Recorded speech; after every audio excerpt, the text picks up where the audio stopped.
My name is Elizabeth. I am part of the admission and outreach team. And then if I can just have the student ambassadors unmute yourself one by one and introduce yourself. We'll start with Victoria. Yeah, hi, I'm Victoria Morales. So I'm Jess. Jess Gonzalez, and I'm a student ambassador. Hi, I'm Javeria. It's my second year at COD. I'm a first generation student. And yeah. Thanks for joining me. So I'm also a first generation student. I was the first in my family to go to college. I'm really excited to celebrate you as first generation students. It's like a national thing. Today is National First Generation Day. And so there is a huge movement in colleges and universities to really bring first generation topics to the front, right? To really identify barriers and what additional resources students may need to have a successful college experience. And so College of DuPage this is important to us, and we are working more and more, creating more programming for first generation students. So on behalf of College of DuPage, happy first generation celebration week. So today's topics, we're going to talk a little bit of everything, right? We're going to talk a little bit about what is a community college, how you can use a community college, whether some of you might be interested to go the work route, you want to take some classes and you're looking to go straight into the workforce, or some of you may want to transfer to another university after completing some general education courses, or some of you may be undecided, right? You have actually no idea if you want to go the workforce route or the transfer route. We'll talk about tuition, financial aid, scholarships. We'll talk a little bit about more of the money, financial piece. And then please keep the questions coming through that chat function. So at the bottom, you'll see some Q&A. We may not reply to you right away, but we'll definitely try to address your question either in a future upcoming slide or at the end of the presentation. So this is a first generation session, right? And I think the fact that it's National First Gen Celebration Week, I want to make sure that we are including the topic of being a first gen student in this process, right? So you're making a difference just being here and identifying and willing to identify as a first gen student. So at College of DuPage, who's a first generation student? Students are considered first generation student if both of their parents or legal guardians did not attend a four-year college or university. Maybe both of your parent or legal guardians attempted some college but did not complete a bachelor's degree.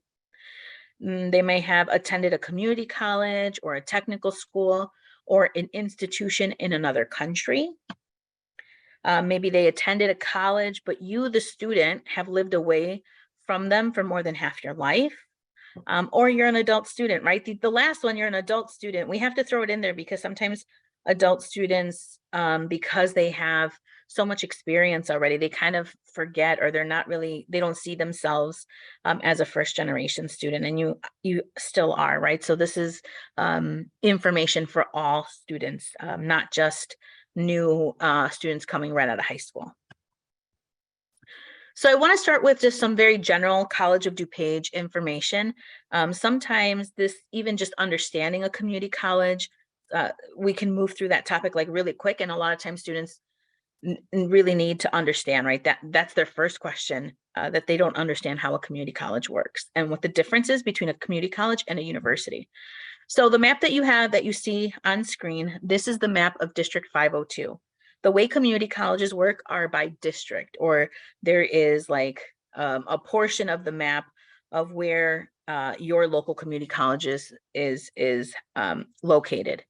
Basically, everybody belongs to a certain community college, and it's based on where you live. So students that live the majority of DuPage County, you'll see the map there, those suburbs fall into College of DuPage. What I mean by that is that the property, the houses, the local businesses pay tax dollars, and a portion of your tax dollars are going straight to that community college. So for example, if you live in Glen Ellen, if you live in Wheaton, Warrenville, Westmont, right? Where you live, yeah, if you own your house, if your family owns your house, a portion of your tax dollars go straight to COD. If you rent, your family pays rent to the owner. The owner is using your rent money to pay property tax dollars, right?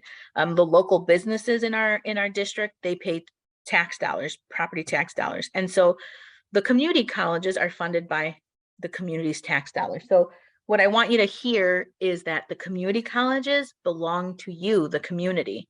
I looked at the registration list and I saw that some of you are tuning in from maybe you belong to a different community college district, right? When I was looking at your address or what high school you attended, you might be an out of district student. All students are welcome to apply, and we are open enrollment community colleges. Everyone is admitted, but we're going to talk a little bit about this in later on in the presentation, that the tuition is very different for students that live in district versus students that live out of district, right? COD has approximately 25,000 students. This changes year to year, but on average, right, about 25,000 students, but our average classroom size is about 29 students per class. That's something very general that you're going to hear among presentations at colleges and universities, right? They always talk about their classroom size. And this is important for first gen students because a lot of times we don't really know why that matters. Like, why should I care? And of course, that's important because it gives you an idea of how well your professors, your faculty members are going to get to know you. And so some students are okay with being in large classrooms. You feel prepared to navigate that bigger space, while other students really want to make sure that they are in maybe a little bit smaller classrooms where they get to know their professors and they can build that relationship. So our main campus is in Glen Ellen. That's like the big campus, our main campus, but we do have centers across the community, right? So we have a center in Addison, a center in Carroll Stream, a center in Naperville, and a center at in the Westmont area. Now, I can't guarantee that every single one of your classes is going to be offered at one of the centers, but we definitely want to encourage you. We have a lot of students who, after they select their classes with their counselor, they might see which ones are offered at their local center. So do you know which center is conveniently located for you? Maybe you do, maybe you don't. A lot of times students might think of like which center is closest to my house, but a lot of times it's which one is closer to maybe to your job. Maybe it's just convenient. Maybe you work in Addison and there's an Addison center right by your job. So instead of driving all the way home or driving to main campus, you can take your classes at one of the local centers.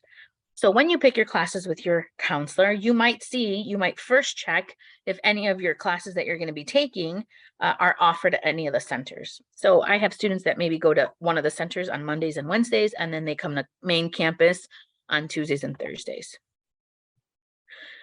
We're going to kind of get straight into the process and some steps that of the enrollment process that you should know about.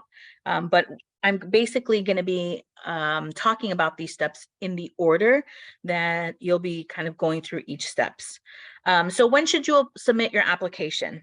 If you are looking to start with us in January, in the summer, or even next fall. So if you are an early grad or you've been out of high school for some time and you're looking to start in January, you need to apply as soon as possible. As soon as possible, you should be applying. If you're not graduating high school until like May or June, or you just want to give yourself an extra semester to prepare, you're thinking maybe I'm going to start in the summer or next August, next fall, then you ideally, I would encourage you to apply no later than like the end of December. So you should, by like January, you should really have already completed your application, because really the ball starts rolling in January. And so you want to make sure that that first initial step is completed. So a couple tips on your application. Please make sure you're filling out your own application. Please don't, parents, family members, spouse, partners, right? Please don't fill out applications on behalf of your loved one. I know you want to help, but we find that when somebody else does the application, we find more mistakes. So students should be filling out their own application. Make sure you're using your full legal name. When you start college, these can be used as like legal documents, right? So make sure you're submitting or you're writing in your full legal name, no nicknames. Or sometimes many of us have like long last names, and so we might only put like the first part of our name, but if your identification has a full last name, you should include all of your legal name. You're going to get emails. Those initial emails are going to be going to the email account that you provided on your application. So make sure you're using a personal email. Try not to use your high school email or a general family account. It should be your personal email that you have access to, because you are going to be receiving instructions with next steps to that email. On your application, there's kind of 3 different sections on the application, and this is what I see students have the most trouble with, or they have the most questions. So the first question is academic pathway. So this is where students are we are asking students, what general area do you think you want to study? So think of this as the big umbrella, right? So some students might be interested in education or health sciences, but some of you are still undecided. So there's going to be an option that says undecided or undeclared. Some of you may not necessarily know what you want to study, but you already know that you do want to transfer. So there's a transfer option. In addition, the second box, the one in the middle, is going to ask you, what is your intended major, right? So say I were to choose social sciences, then the box in the middle is going to ask, what specific social science do you want to study? So those are just some examples: criminal justice, anthropology, sociology. You can get a little more specific. And then the third box, this is the important one. So this is what I want you to understand. Not every option is eligible for, if you choose undeclared or non-degree seeking under certificate and degree, that is not eligible for financial aid. So you have to be degree or certificate seeking in order to be eligible for financial aid. So in this particular example, you'll see that the student has an option to select Associate of Arts or Associate of Science. Those degrees are transferable degrees, right? So the more important piece, what I want you to understand is that in the third box where it says degree or certificate, you should not select undeclared or non-degree seeking if you are looking to use financial aid. Right? That's on the application. Now let's talk a little bit about just academic options. So some students, like I said, you know exactly what you want to do, and we're going to help you navigate or go through that process and help you plan with that. But some of you are even just still trying to understand your options, right? That's the first part. How does this work? So at a community college, we offer essentially 2 different paths. Some students are at College of DuPage focusing on coursework that's going to take them directly into the workforce. So at community colleges, we offer what are called associate degrees or certificates, right? So for the workforce, there's a degree called the Associate in Applied Science. The key word here is applied. You're applying yourself in a very specific field. So some examples are like automotive, culinary, manufacturing, welding. There's a ton of others, but those are just a few. And then some of these same fields also have certificates. Certificates are courses that are specific into the major, but you're not required to do general coursework. When I say general coursework, that typically means like math, science, English, kind of the classes you took in high school, but at the college level. And so if you're going into the workforce, then a lot of this general education courses are not required. You're focusing more on the career. The second option is transfer. So this is for students that are looking to come to COD, take some general courses, and then transfer to a 4-year university to complete their bachelor's degree. The transfer degrees at College of DuPage that are transferable is called the Associate in Arts, the Associate in Science, and the Associate in Engineering. There's others, but these are the 3 most common ones. In these degrees, you focus heavily on general education courses, again, meaning those general classes like math, English, science, humanities, social sciences. You might focus and you might take a couple of classes within your majors. You definitely kind of can get a lot of those prerequisites done. But in reality, you're really focusing on your major once you transfer to a 4-year university. So you're not going to be taking a whole lot of classes within your major at a community college. Why? Because that's the prestigious of that's like what the universities want, right? They want you to say that you focused on your major coursework with them because your degree is going to be from that particular university, right? It's not going to be from College of DuPage. So a lot of times when students are applying to the college, they get a little confused because they might say, well, I was considering COD, but I don't think you offer my major. Well, in reality, you're not going to focus on your major at a community college. You're focusing on some of those prerequisites, some of those general education courses, right? So do you know what you want to study, or are you still deciding? I think sometimes we see students that pick something because they feel the pressure to have to pick something, and they don't realize that that's one of the many, many benefits of a community college is that you can start being undecided. So I'm going to call on one of the ambassadors, maybe one of you or all three of you. When you started at COD, did you know exactly what you wanted to study? Did you already change your majors?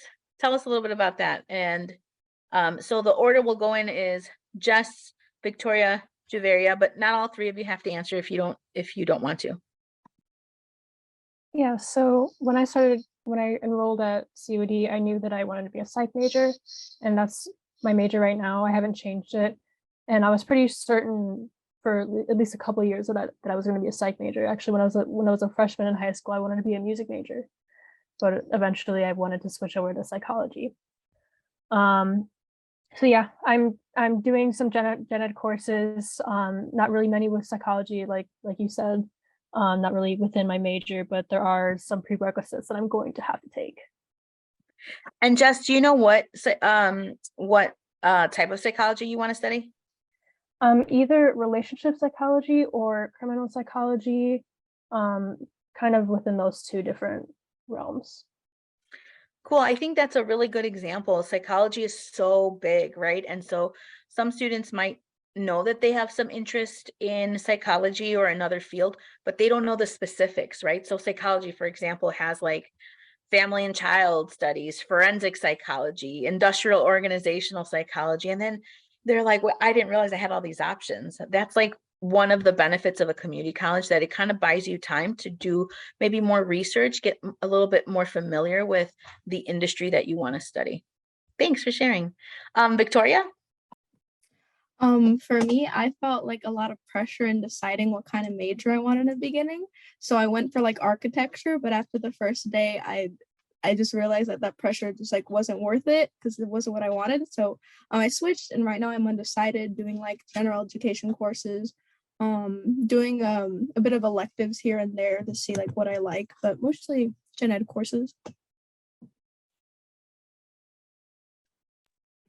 So I think you said something really important. In college, you still have to take electives. And so you're using that elective space as an opportunity to explore, right? And a lot of times students don't realize that in college, you don't have to have it all figured out, right? There is some space to explore where you're just not wasting your time, right? You're not just taking these random classes. It's still part of your curriculum to fulfill some elective classes.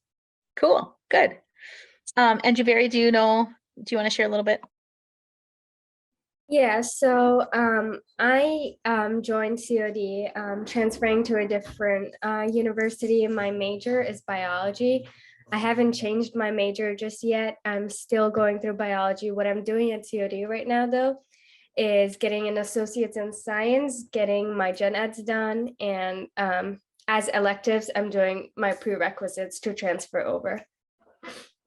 Excellent. Thank you. Do you maybe know a little bit about what you want to do with biology?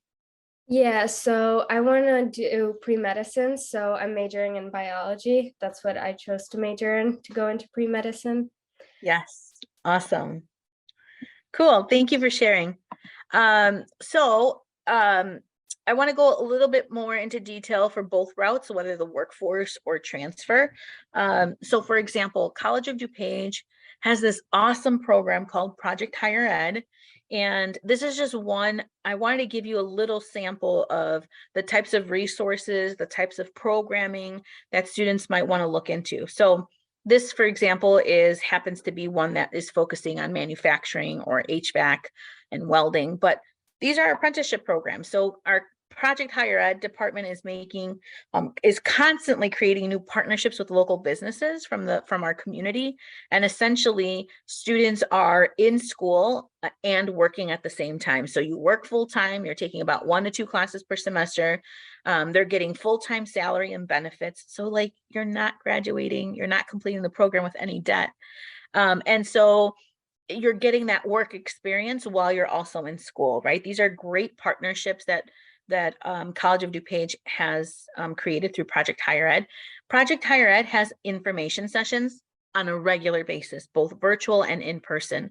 So if you are a student that might be thinking, I think I want to maybe go into the workforce, I'm still not really sure what I want to do, these information sessions might be helpful for you to understand a little bit more about the career, but maybe there's a great partnership where you can go through an apprenticeship program and actually get paid to go to school.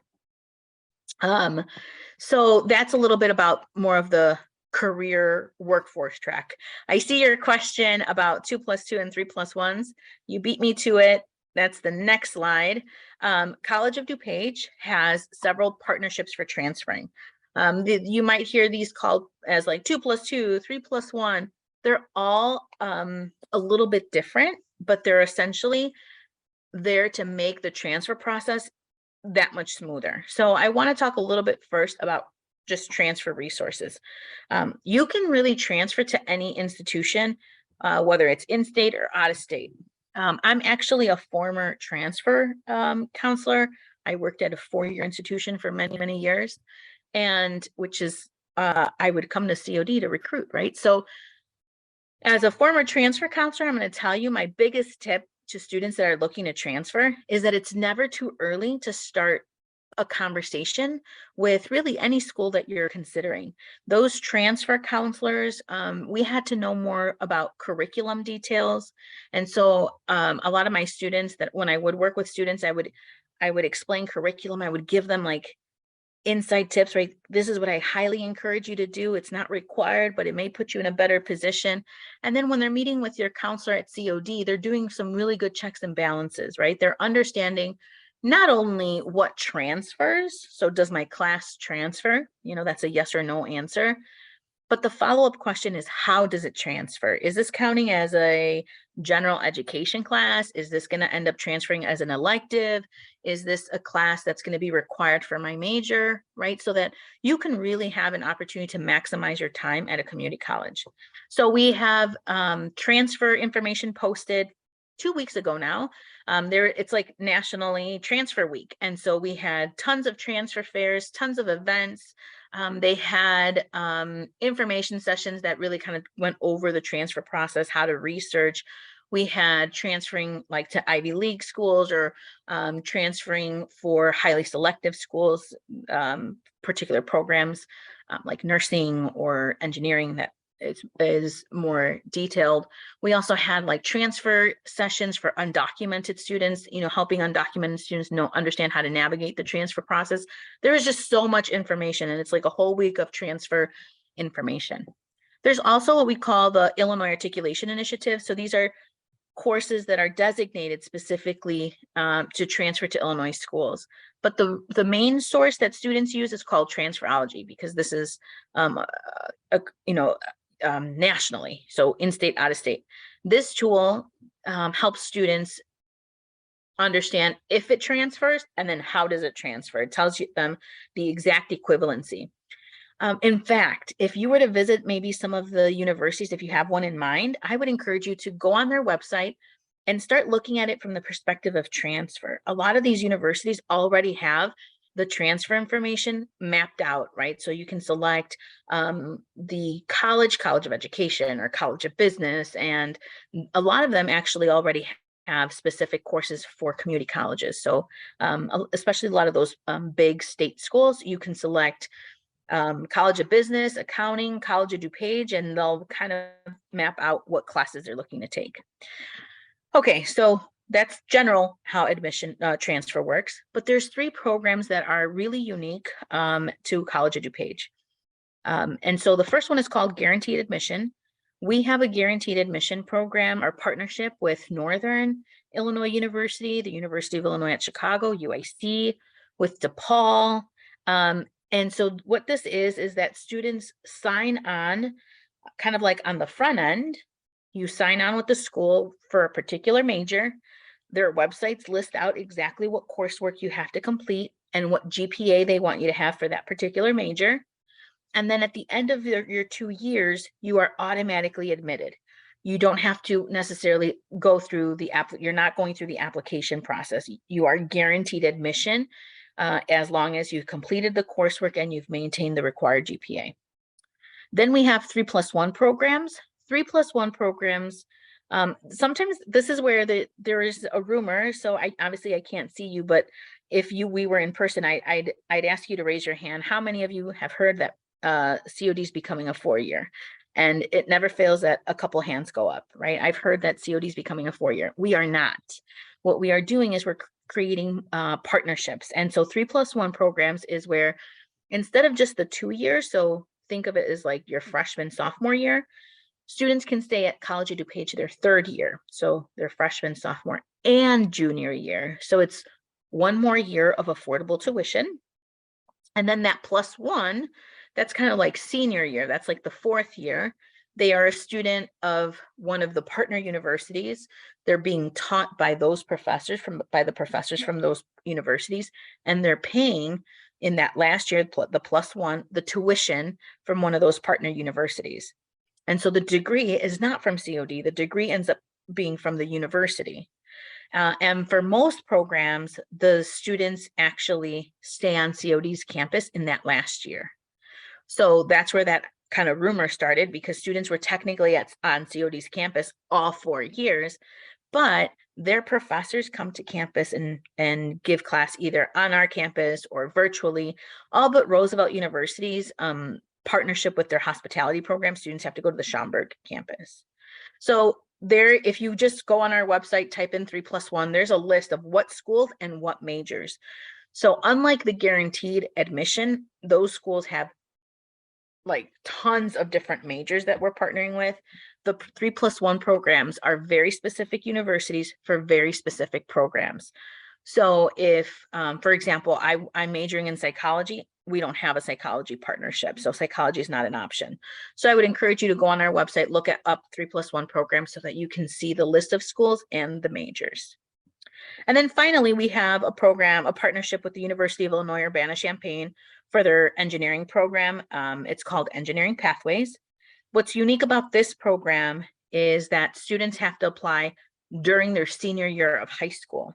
And so it works very similar to our guaranteed admission program, where if students are deciding to apply for engineering pathways, they apply to this program if they are admitted. So it's not guaranteed, but if they are admitted, they'll have to complete the coursework that UIUC has indicated. They have to maintain the GPA.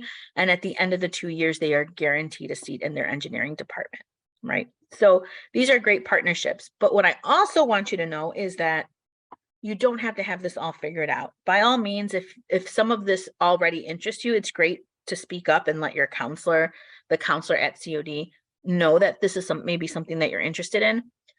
But I find that it's most of the time it's actually the opposite. Students hear all these partnerships and there's this pressure that they think, well, I have to know which partnership I want to do from the beginning. And that's definitely not the case.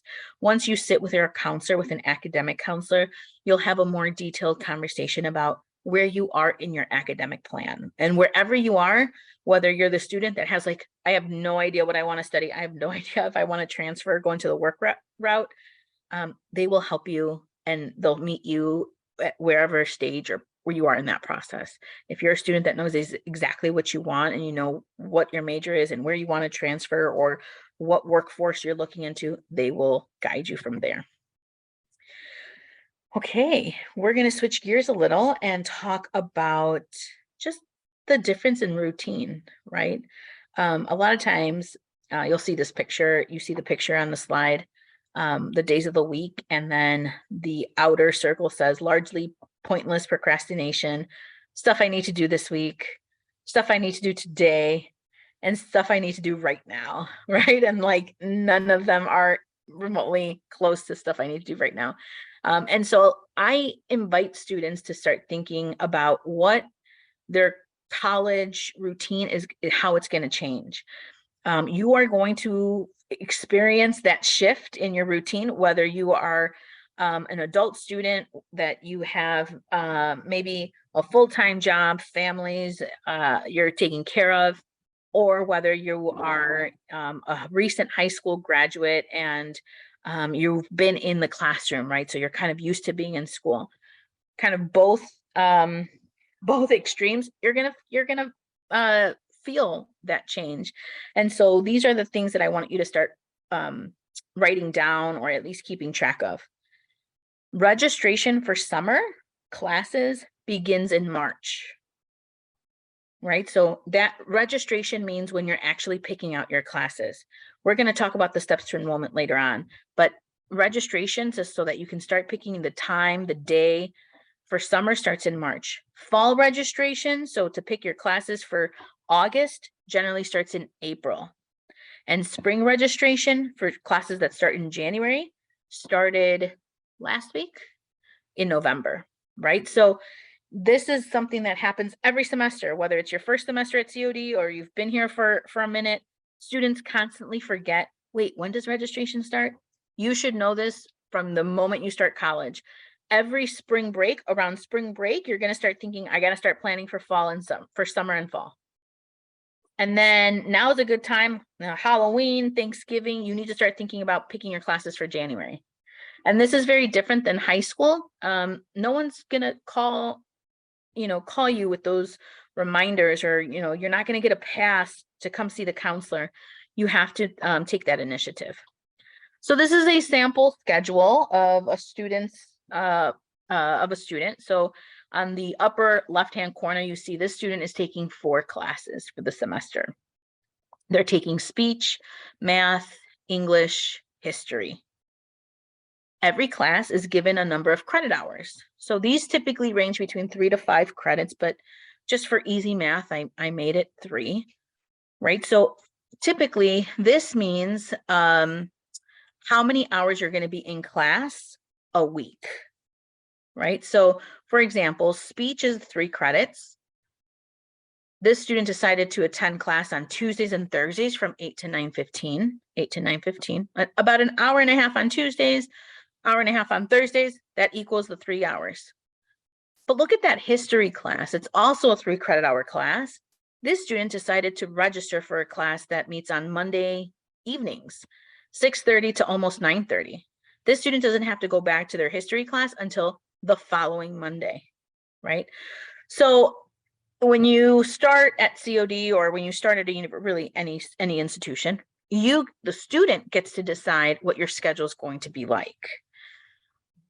With first generation students, I often find that we are encouraged by well-intentioned family members, friends, of whatever worked for them, we kind of assume will work for you. And the reality is, students need to take a minute to really think about, what are your strengths? What are your weaknesses in managing your time? And so I want to give 2 examples, and then I'm going to turn it over to our ambassadors just to kind of talk a little bit about this. But I often find that there's a lot of first generation students that their family members, their parents are telling them, just take all morning classes, and then that way you'll be done by noon and you can, you'll have a lot of time to work. But what I want to caution you is that for every hour you're in class, you're going to have about 2 hours of homework. So at first glance, this schedule looks pretty nice. Like, this student doesn't have class on Fridays. They have class on Mondays. They don't start school until 1 o'clock. So many times our families will look at this and say, you got a lot of time, like you're just wasting a lot of time. But it's really important to build a schedule that you're going to need. So you'll notice that on Tuesdays and Thursdays, this student has class until 9:15, and then their next class isn't until 1 o'clock. Some students might look at this and be like, well, I don't want to do that for my schedule. I'm just wasting that time. But if you know that maybe when you go home, you have a lot of distractions, that you don't actually have the space to focus, then you need to make sure that you're giving yourself time on campus to sit and do homework, right? Because you need to manage your time. So you're thinking college is like a full-time job or a part-time job. How many classes you take determines full-time, part-time. If you're taking 12 credit hours or more, that's full-time. If you're taking 11 hours or less, that's part-time, right? And so how are you thinking about other things in your life? When are you going to do homework? What's your work schedule like? Do you work because you have to, you're providing for your family, or do you work because you really just like having a lot of extra money and buying your own stuff? What's that balance?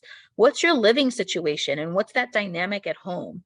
And so to each, that's different for each of us, right? And so how we're thinking about it. So at a community college, we do not have deadlines. You can register for classes literally the day before, but the longer you wait, there's less options. And so I'm not a morning person, but if you wait till the last minute, maybe all that's left over is 7 a.m. class. That would be horrible for me. I am not a morning person. So we don't have deadlines, but I highly encourage you to enroll for classes as soon as possible so that you could really have the options to create the schedule that works for you. Ambassadors, can you maybe share a little bit about your transition to college? Maybe what was something that was very shocking to you that you kind of, oh yeah, I have to really adjust to this? Or maybe was there something that you wish you would have considered when you were like creating your schedule?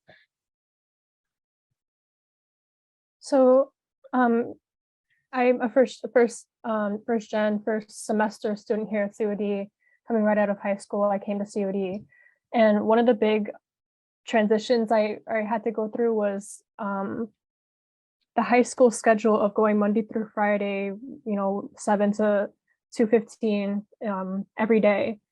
But now here at COD, I have almost a different schedule every day and no classes on Fridays. So with that extra time, or like that open time where I'm not in class, at the beginning of the year, I was like, oh, I have so much time. I can figure out what I'm going to do for work.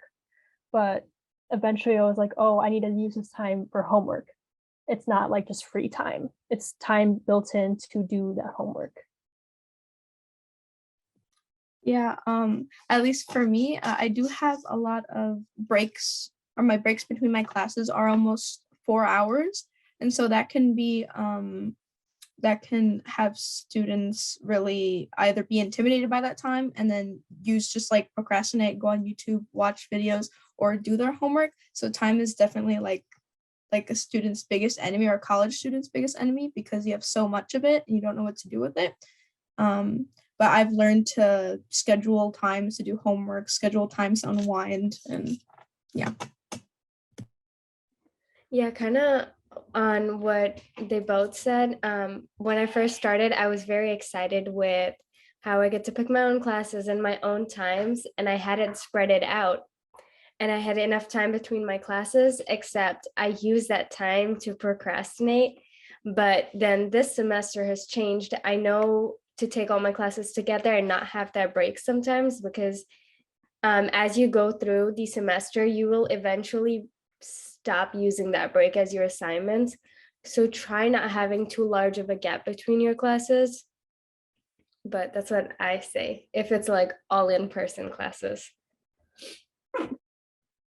Yeah, thank you for sharing. I think you all hit on really important points.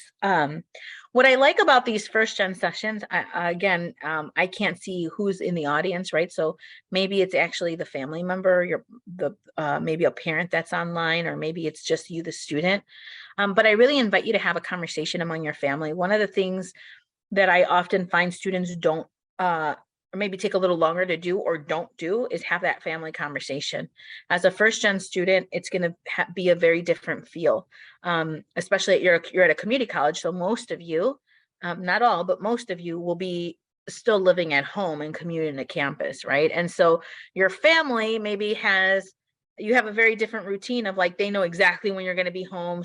It's not like high school. School doesn't get out at 3 o'clock so that you should be home by like 3:30, right? Or some of us need a little extra time on campus after class that ends at 9:30. And so now it's like 10 o'clock and you're still on campus. I really invite you to start having a conversation as a family, so that you are maybe better prepared for that for that change in routine. This actually is a great transition to lead us into, why do you think it's important to get involved on campus? I think it's important for students to know that College of DuPage has so many wonderful opportunities to get involved. I think students are very pleasantly surprised when they get to COD. If I can just be very honest with you, I know that students are like, oh, I totally thought this was like a rinky dinky building, like it's community college. And then they get to COD and they're like, oh my gosh, there's so much good stuff to participate in, so many resources and options. So College of DuPage is a great place to explore and to maybe get involved. Ambassadors, can you maybe answer the question, like, why do you think it's important to get involved in campus? Like, what's the benefit for you as a student? But also, are you involved in anything? I don't know if any of you are involved in other stuff other than ambassadors. Yeah, so to answer the first part, why I think it's important to get involved here, especially at a community college, because like you said, there are a lot of different things and communities and clubs you can join and get involved with. So not only does that give you opportunity to like build your own circle, but also you can figure out what you like and what you're into, and that can even like help hone your interests. And if you're undecided, you can learn from other people's experiences in terms of what they are doing, what they're interested, maybe something that they are doing interests you as well. So I just joined the speech team, and so that's, besides student ambassadors, that's what I'm doing. And then yeah, with student ambassadors, I first found out about this program by doing a college visit here at COD, and I saw the student ambassadors who, you know, we give the tours, and I saw them and I was like, I want to do this. So if you just look up student ambassador COD, there's an application for it. So that's what I did.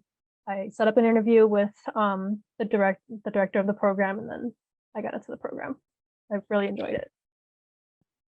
Yeah, and our student ambassador students, most don't. There's some captains. I may get this wrong, but just to kind of give a little bit more detail, we have captains that get paid like they're student workers, but then other ambassadors, you get one class covered, right? 1 3-credit hour class.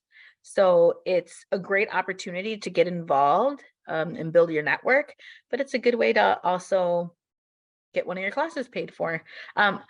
Jess, can you talk a little bit, maybe either yourself or maybe some of your colleagues of other ambassadors? Because sometimes students are like, oh, I don't want to public speak. Like, I'm not ready for that. We're not just going to throw you in, right? Like, we don't just, hey, here's the script, go give a tour. Can you maybe talk a little bit about, again, maybe some of your colleagues that maybe were really shy or how they came out of that? Have you seen that? Yeah, so I would say that even myself, I was like that. I was like really shy, and I even said that like during the interview that like, yeah, I want to open up. I want this to be a sort of way for me to open up.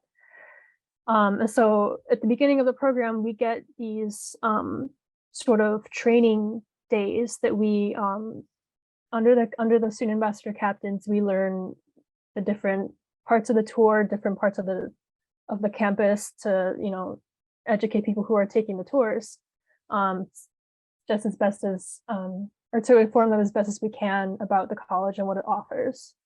But of course, we can't cover everything, but we do talk about almost everything at the college.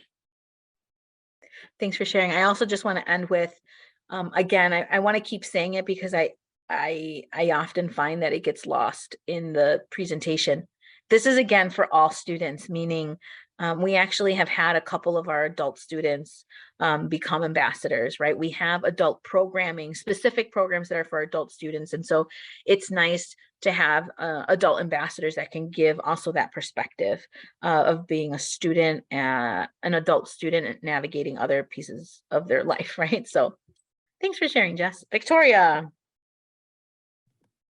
All right, so for the first question, I think it's really important to network and find your own circle, because even though once you become a student and you think you're doing all right or anything, you need to like just have a circle, or you just need a network. And I found that I recently also joined the speech team, and I have like a couple of friends here and there, but as I joined that team, there's like an immediate circle of people that you know, and then you can get to know.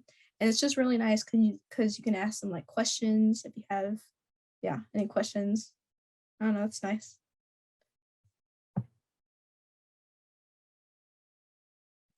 Thanks, and Juveria. Okay, I just think it's important to get involved because one of the most important things is connectivity. That's what I find is what a most important thing is. I haven't joined any clubs yet. Besides this, I was thinking of joining the soccer team.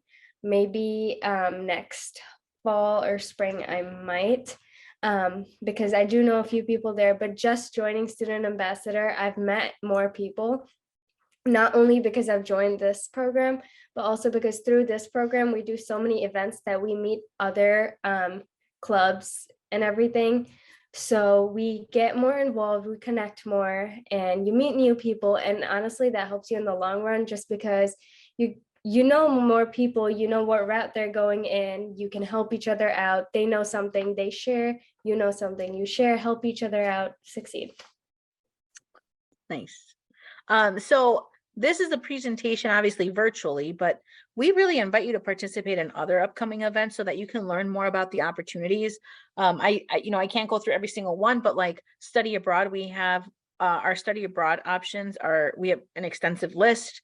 We've won national awards for being one of the best community colleges to offer study abroad options. We have an athletic program. Learning communities is a really cool thing. It's where 2 or more professors kind of like co-teach their class under a specific theme. So you have an example on screen. For example, there was the Justice for All. It was a social psychology in the courtroom, explore how social psychology and aspects of the courtroom environment are integrated. It's a criminal justice class and mock trial with a social psychology class, right? Super cool. I mean, you don't have to be a psychology major or a criminal justice major. These would be count as other general education courses. So there's a lot to kind of get familiar with on campus. I'm looking at the time, so I'm going to keep it moving here. Campus resources.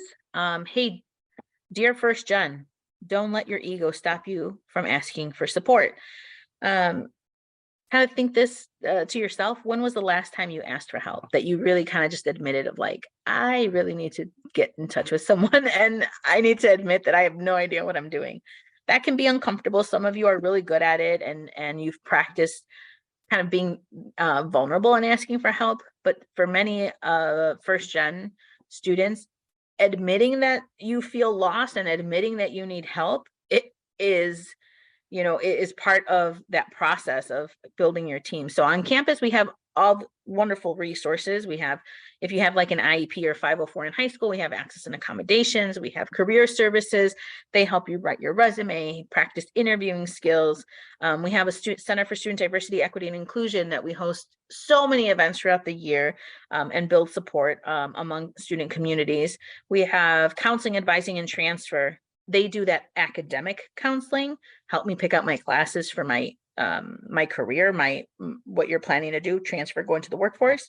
They also help with transfer. Our transfer coordinator is the person that's hosting like that transfer week that I talked about earlier about. But they also provide personal counseling. I think the pandemic is an example of how it kind of affected us all in very different ways.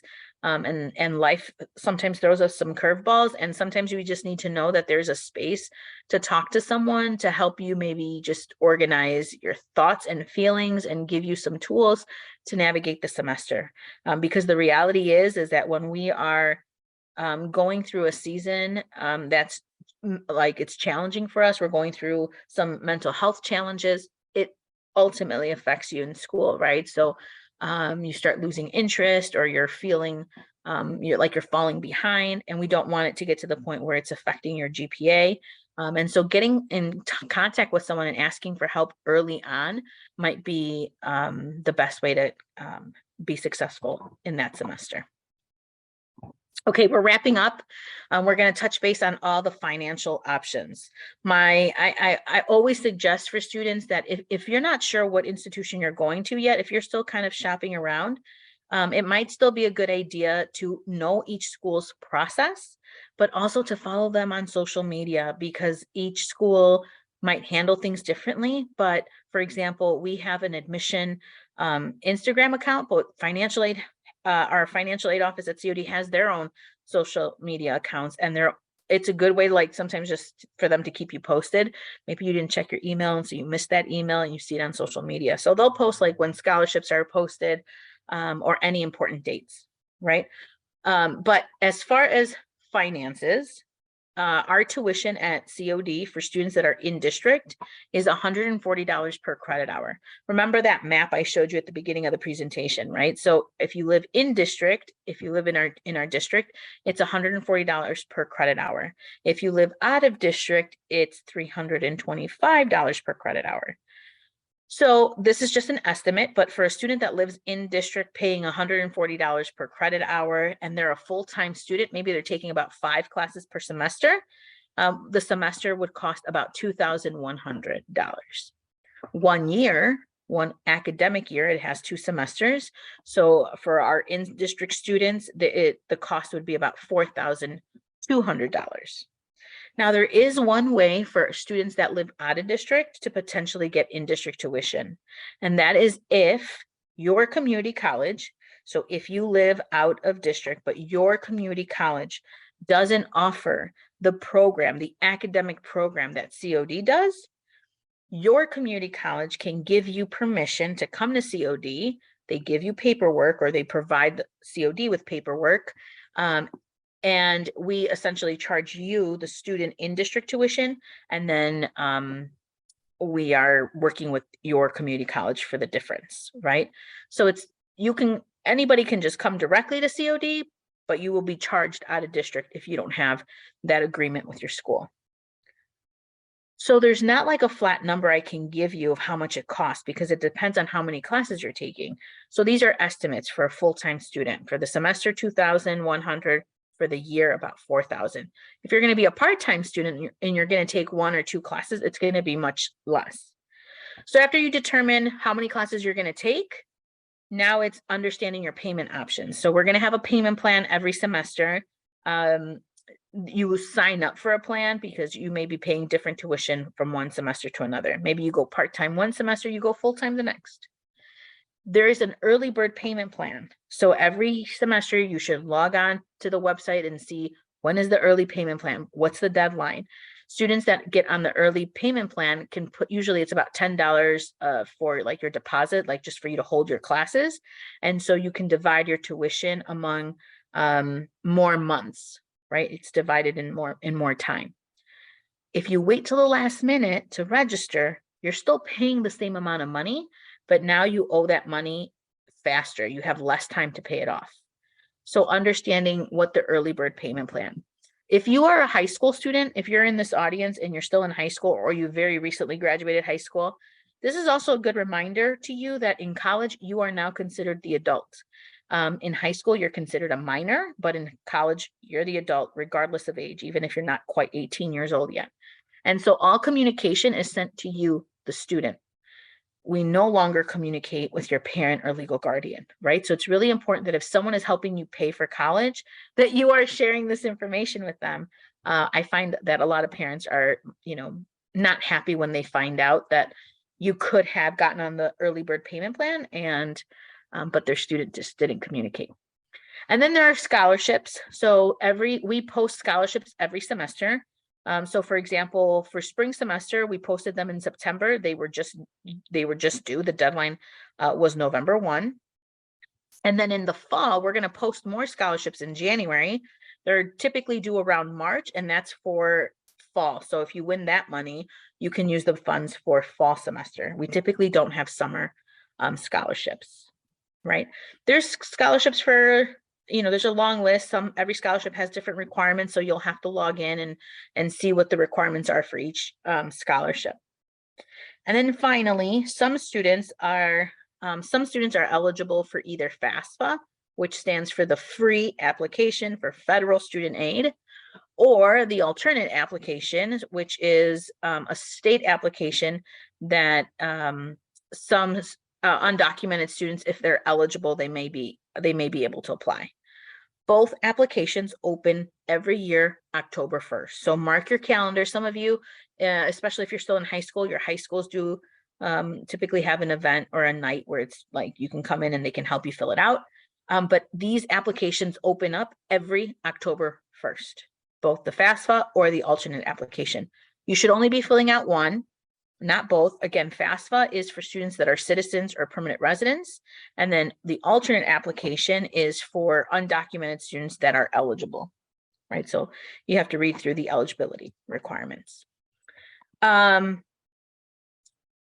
wrapping up. I'm going to actually close out and go online, but I always want to give this like verbiage for students. I know that we're all different. Some of you are not shy to ask questions. You know exactly who to go to and you're comfortable. And then some students are just like, I don't want to go see a counselor because I'm not even sure what to ask. This is a good question. What am I not asking? So if you feel lost, if you kind of feel like I'm not sure what I should be doing, a good question to ask, no matter what department you're working with, whether you're working with a counselor, whether you're working with someone from financial aid, it's what am I not asking? What should I know that I'm not doing right now after you have that conversation with them, right? Because we can always gauge where you are and guide you a little bit better. But as community college students, right, we want you to embrace this new experience. We want you to explore your different options. We want you to attend those information sessions so that you start understanding this much better. Create a plan with an advisor. I alluded to this earlier. Sometimes we have very well-intentioned friends, neighbors, older brothers, sisters, cousins that they want to guide us, but they didn't realize that the information changed, right, from when they were in school, or it's not the same thing for every university. So they might accidentally be misguiding you.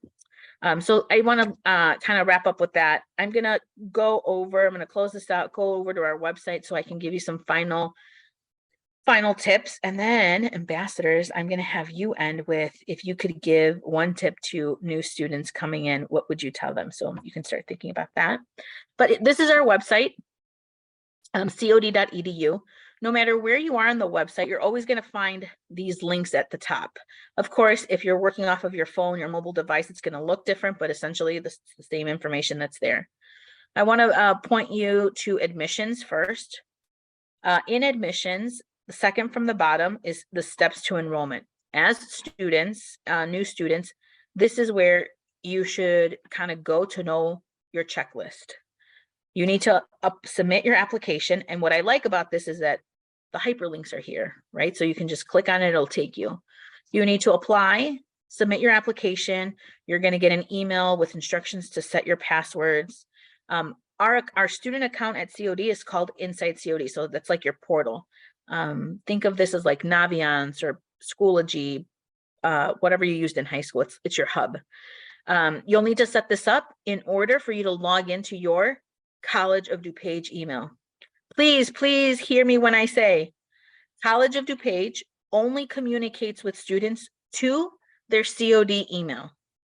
If you have not yet applied, or once you apply, you have not set up your email, or if you don't check your email, you're going to miss out. Our financial aid office communicates with students about their FAFSA, alternate app, about scholarships to your COD email. So the first thing that they're going to ask you is, have you checked your email? Here's the link for tuition and fees, financial aid, scholarship options. If you click on the financial aid link, loads of information, I know, but there is a button at the bottom, the last option, it says workshops and events. Here, our financial aid office will be hosting events to help students and families fill out their FAFSA or the alternative application. You can see the dates and times. We also work with the Illinois Student Assistance Commission. If you have questions, this is an organization that helps students fill out FAFSA, alternative applications, and other related information as it's related to college. But our financial aid office will always list, so every year they'll update this. They'll explain exactly what tax information you need. You need your tax information for both applications. For the FAFSA and the alternative application, you're going to need your tax information. So you can browse through this information. There's also a tab that has past webinar recordings. This is really nice because I know I'm giving you tons of info, but there's like one tab that's apply for scholarships. This is a pre-recorded video. You can watch this on your own. It explains how to apply for scholarships. And then they even give you like a PDF of tips, a couple tips on writing a strong scholarship essay, right? So make sure you at least go through this website. Actually, I want to see if I have this. I don't think I put it in here. Oh no. Okay, I'm gonna go back to the website. This past summer, there's new state mandates that every 2-year and 4-year college and university are required to have certain liaisons. So we actually have a homeless student liaison. So there's a tab here. Sometimes students tell us about something that they are experiencing really late in the process. But I know that having and sometimes telling someone, finding someone that you can trust to tell them about maybe some other things that are happening in your life. I mean, it's really hard, right? And especially again, if you don't know someone well or you haven't established that relationship or that trust. But I want you to know that at the college, at 2- and 4-year public institutions, the state of Illinois requires us to have a homeless student liaison, a undocumented, documented mixed status student family liaison, as well as a benefits liaison. The benefits liaison is a person that helps students that may qualify for state benefits and help them through that application process. So whether it's like you're applying for SNAP or LINK, right? Or maybe there's other healthcare or state initiatives. If you qualify, but you maybe need help with navigating that process, someone on campus is there to help. So this is admission, right? We went through admission. And then the last thing I'm going to leave you with is if you, sorry, I meant to go click on steps to enrollment. Steps to enrollment, if you go through the rest of this checklist, right, it talks about placement testing. Placement testing is free, it's untimed. Most of the tests you have to take it on campus, but the reading, writing, you may be waived. Here are the links for you to read. What are the requirements? Could you potentially be waived from placement testing? There's 2, reading and writing. And then it gives you instructions who to call when you're ready to set up an appointment to meet with a counselor. You have to have completed placement tests before you can meet with a counselor. And so that you can register for classes, right? Register for classes means you pick the day and the time, right? And then right before the semester, there's going to be an orientation to review a lot of the resources that are available on campus. I missed it here. This one. This is what I wanted to leave you with. Visit COD on campus or virtually. Thank you so much for joining us virtually. But if you haven't already, I definitely want to encourage you to visit us in person. So for example, we have a junior senior night coming up this Thursday. If you're a junior or a senior, you can come visit us on campus.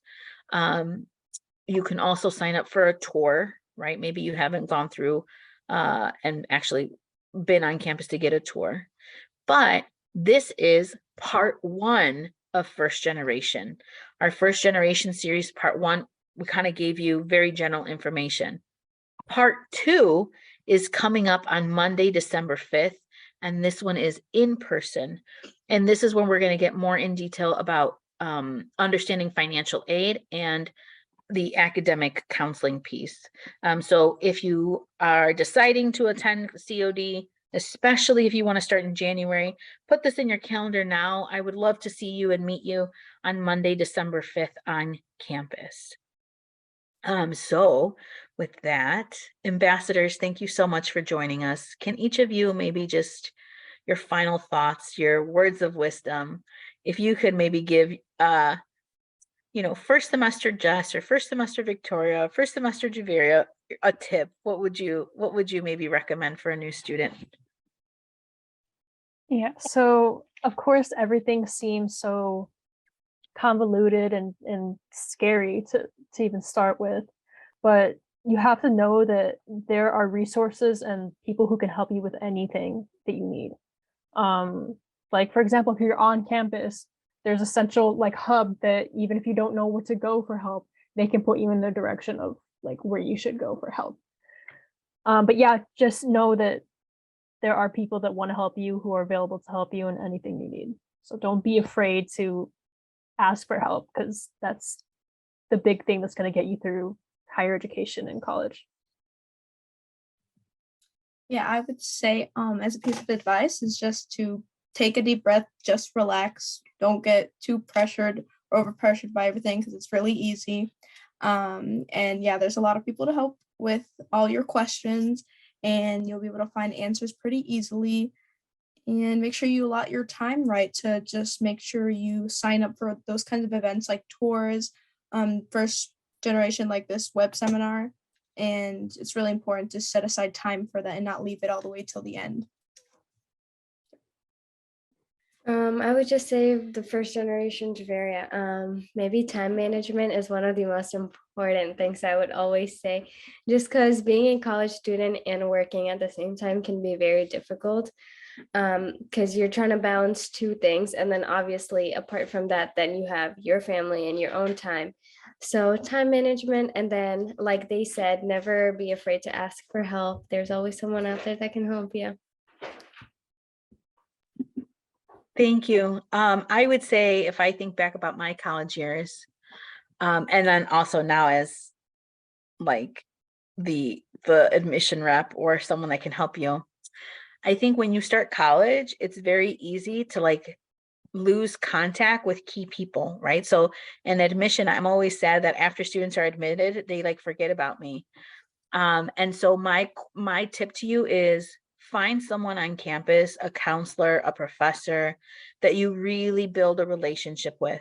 Because when things get tough and you don't know someone very well, it's that much harder to go to them and be very vulnerable, right? Of like, I messed up, or I'm really struggling. We get these like seasons of, or, you know, a tough professor that one semester, and that could really crush your spirit, right?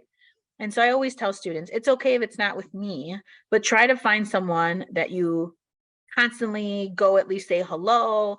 You're connecting with them, so that when something happens, you're not going to be as either embarrassed or hesitant. You're not going to be as hesitant to go ask for help. That's my biggest tip to you. And make your crew, right? People that are going to cheer you on and be your cheerleaders when you're like, I don't know, this is not working out this semester, right? Because we've all been there. We've all experienced that. I'm going to see if now is the time. If you have questions, throw them in. And we will answer some questions. I'm going to see, I think I have a couple questions.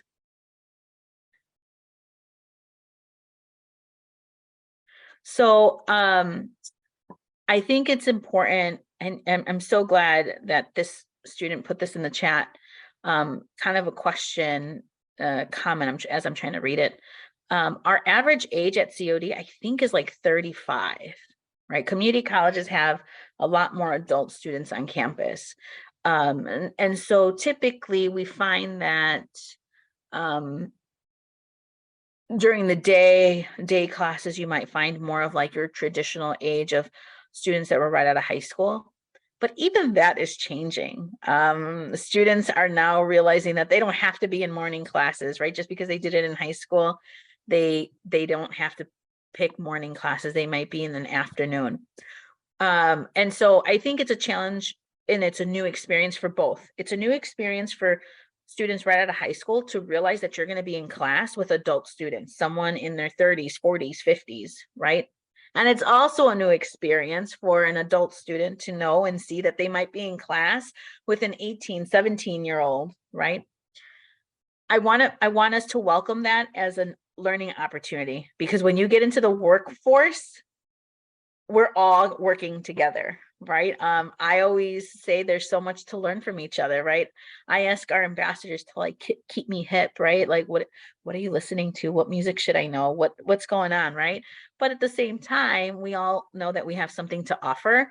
as part of our wisdom and our experience. When I was a college student, I chose to transfer. I went to a local community college. And then when I decided to transfer, I went to one of the universities that is in the city, downtown. And I found it to be one of the neatest, like the best experience to be in the classroom with adult students. I would like purposely schedule evening classes so that I had an experience to be with working adults. I felt that what they were contributing to the conversation. I'm a sociologist, and so the experience and the conversations were that much more rich, right? Because I was in class with adult students that had a lot of life experience. That was not necessarily something that I would have interpreted from the readings, right? So I think for both students, young in age, and also for our adult students, it is actually a very neat and rich experience to be in the classroom together. But the average age is actually adult students, not traditional high school, right out of high school, I should say. So I hope that answered your question. Thank you so much for joining us. We hope to see you on campus in December. If you have any questions, feel free to reach out to our admissions office if you need help with the enrollment process. We have other events that talk about specifically details about steps to enrollment. Remember, this presentation was focusing on the first generation experience, and we'll continue that conversation in December. Thank you for joining, and have a good night, everyone.